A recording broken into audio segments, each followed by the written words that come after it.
Good morning, traders, and a happy Thursday out there to everyone. Hope that you all had a good evening there in store and everything after all the activity that we had yesterday in the afternoon. And should be another interesting one lining up in front of us here today. As far as our calendar is concerned, we do have a few line items there to be aware of. Primarily, they're the GDP and unemployment claims for the U.S. side of things, right? And we also have Philly Fed manufacturing in there as well, so a few line items. And then outside of our primary 8:30 data, you also have just a mild housing data, existing home sales there at the first 30 minutes of the pit session. That can be taken into account there as well. But with that, I'm going to hop on over here into our daily charts. Well, we know we had some much better range expansion during yesterday's trading, and that way we can see what we have had unfolding overnight and what we'll have coming into the session here today. So Globex range fairly sizable, 92.75 and 36 respectively for Globex high and Globex low. So playing nicely inside of the previous day's bar, which of course is of large duration and size. So sporting a little bit of a counter-reactive lift. In terms of the daily charts in and of themselves, not a whole lot major that has shifted overnight. We did come down. We looked beneath these previous cycle lows from the middle portions of November. You can also kind of go in there and note if we were to compare against something like the SPYs, right? We didn't quite get down there basis the SPY or the cash S&P, so those are points that are good to be aware of, just if comparing those to the future. So that's one little mild nuance that can be taken into account there. So we've already traded through the point and sporting a little bit of the counter-reactive lift in the Globex session. So since yesterday was a fairly wide range bar, we haven't quite filled in the halfway points of it there as of yet, which again, nothing really huge about those points, just kind of for the spatial relations there after having a larger range expansion bar. So just for what that's worth, you're looking at 27, right around 60.27 there as being the middle portion of yesterday's big daily bar. So keep that in mind. But as we come down here to the intraday data, because we came down with one big impulsive bar, quite a different ways of seeing it, but as we know, not a whole lot of structural work was put in along the way down with the S&Ps, right? We motored down, so we left a whole lot of structural work that remains to be dealt with. However, on the counter-reactive lift here, just kind of looking at previous congestion zones that we had built out for ourselves. If we were to grab our drawing tool, so spike tail low, that one's okay, that one's kind of a given there. But previous reaction highs that we had built out, so I'm looking at this 06 to the 20 mark as being an initial zone there. If we were to come in here and trade inside of that, it would be kind of watching there to see how the market responds, if we respect it at all. Otherwise, if we come in here and start to, do any blowing through it, then that's where we could start to consider, how are we going to deal with the middle of yesterday's range and everything, because we still do have, pretty good overhead for us. And then likewise, if we, do start to stall out and go for any additional retesting, the same 59.21 down below would be there to serve us. But as of the moment, sporting a decent counter-reactive lift. This is all taking place there in the overnight session, so just bearing in mind, there's a couple different ways of looking at it, but this is a decent previous congestion zone that we had initially, that we came back and then had a retest back into the zone. So if we put a little arrow here, it's kind of what I'm viewing as being our little window, right after we pushed outside that little coil or range and then proceed to pull back to it. So viewing that as being a zone of interest there as far as our S&Ps are concerned. So plenty of action there still yet to come, I'm sure. Bear in mind the nature of the range of the bars and everything. I think those things go without saying, but always good just to be cautious with, right? The nature of the average true ranges and such on the bars will be quite wider. A quick visit over here to that of our DAX future. The DAX as well, got itself on board, so a decent degree of range expansion. We can hop on over here and get this on the intraday basis here as well. Just do it like as is. But as we know here with the DAX, not as dramatic perhaps as the ES, because we came down and did a little better job on somewhat respecting the 20 period EMA on the daily. And if we back up the charts here just a notch, we would also note that we're just holding briefly above previous cycle highs that we had originally there in that of the DAX future. So now as we come down, we've had a couple back-to-back days of high to low. We made the lower low overnight and just had a little tiny lift. So that's one item that's slightly different than our S&P in that the ES as of the moment is an inside range bar. We did not take out the previous day's low like we did in the DAX feature. That's one little nuance to consider. And then outside of that, right, from our nature of the extended run to the upside initially, all we're doing here is coming back and doing some polishing off on some of the lighter developed areas that we had on the initial markup phase from that of the DAX future. Alright. You see, a lot of these groups are very similar in their compositions here. Euro currency, as we know, made the full test down on the daily displays, in that we took out the 1.03930 for the euro currency. Left a little bit of trading around it, so sporting a little bit of a counter-reactive lift as well. Mighty similar indeed to that of the S&P structure. So as we come in here, note how much overhead we'd have. Right? Big impulse bar down, and we have the previous cycle low in there as well, 1.049. That would be there to service as overhead. So if we heal up any further in the euro currency, would be monitoring those zones as a little bit of initial resistance or overhead there to be dealt with, coupled with 1.03930. Again, they already made their full test. Overnight we came back down, tried it again, just kind of rotated there a bit, so we're left with inside range bar, but still a little bit below. Okay, very close to testing and kind of just hanging out right around where the middle of yesterday's daily bar in the euro currency would be coming into sight. So all these kind of, little comparisons amongst groups.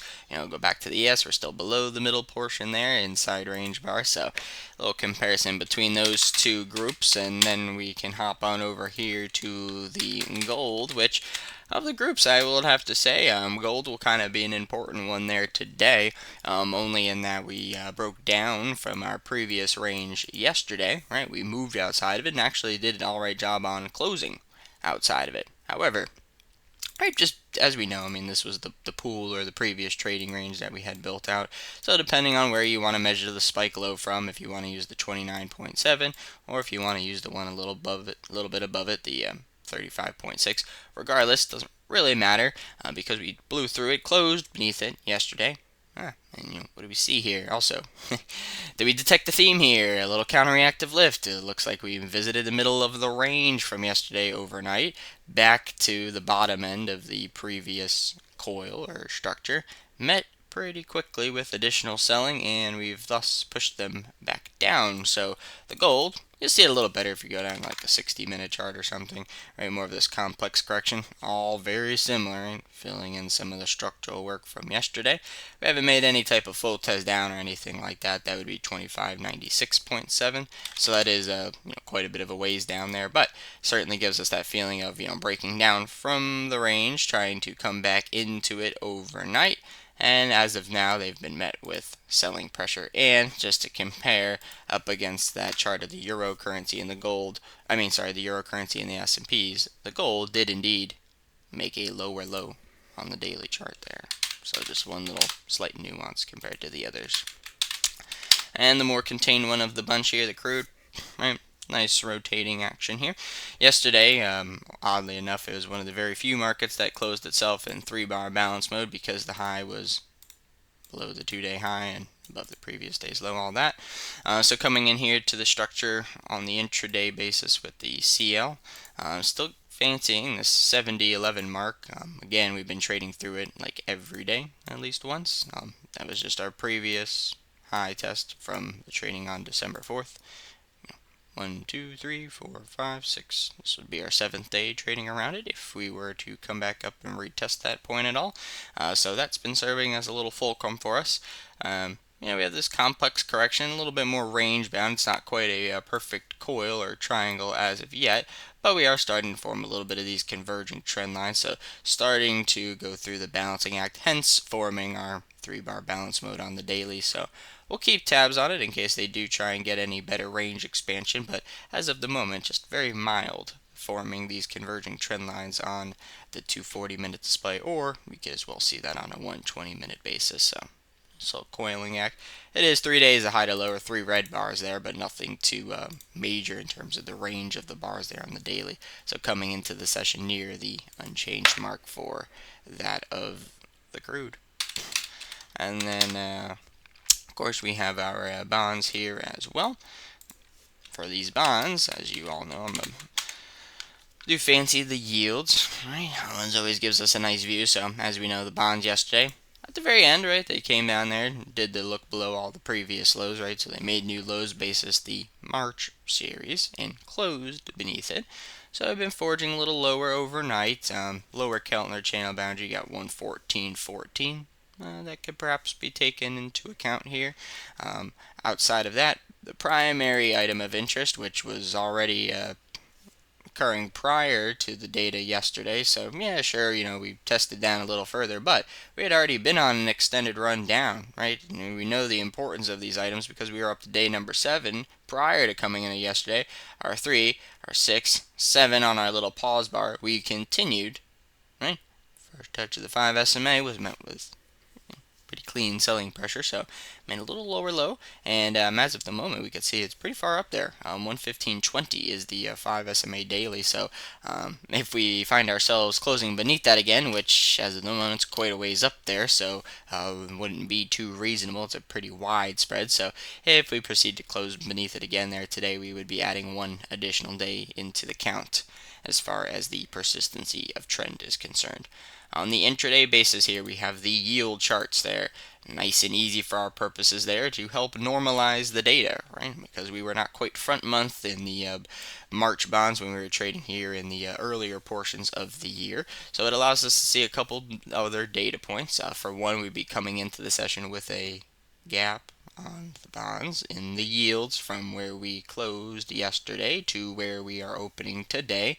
So that's one thing to consider. The gap goes to 4.659, so that's just the day session bond view.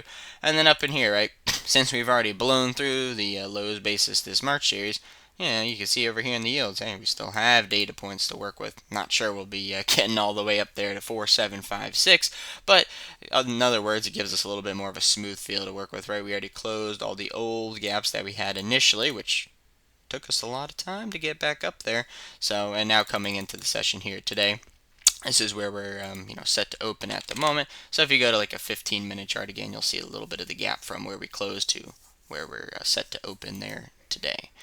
Alright, and then lastly here, the digital currency of the mix.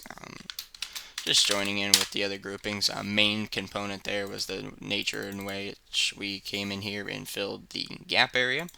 Right, so no longer concerned. We had our 3-bar balance mode and everything, less like how we have with the crude there today. So we had our 3-bar balance mode. We had the gap up. Right, very brief, but we did look above that previous day's high into the next day's session. So then we had the big gap fill, so 103.225 to 101. We came in there and pretty much bolted down and filled all that pretty quickly there with the digital coin. So on the counter reactive lift here, just utilizing this 103.225.